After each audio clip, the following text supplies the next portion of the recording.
Go here with me. Think about how Japan has like this social credit score. If we really thought about the things that we were doing intentionally, knowing that there is a higher law, there is a karmic council, and there is a karmic justice, we would change the way that we viewed how we are viewed and judged, right? Don't judge others, don't judge yourself, vice versa. It's in the Bible.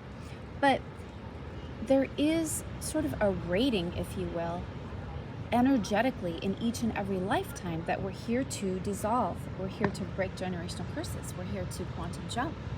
And so when we look at this opportunity, if you will, of life having sort of like this karmic justice, karmic law, this sort of seeding of these masters, these ascended masters that review our deeds, in our actions and our thoughts and our energy and all of that, and really what we go after and how we reciprocate and how we respond rather than react to situations that would normally perpetuate that negativity and take us to a lower timeline and a lower trajectory.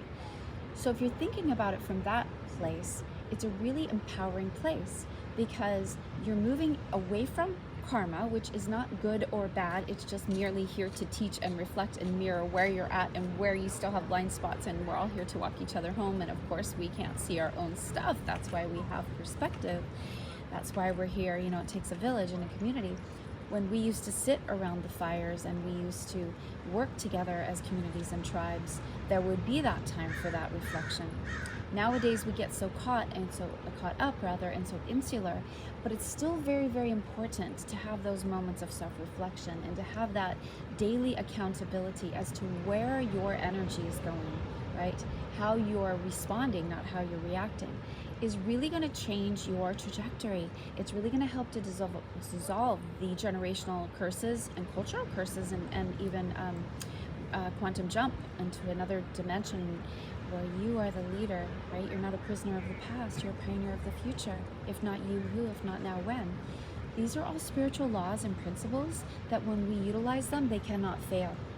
But when we don't know them, we're kind of operating, sort of flailing around, if you will, and just being tossed and turned by the tide of life, the ocean of life, if you will.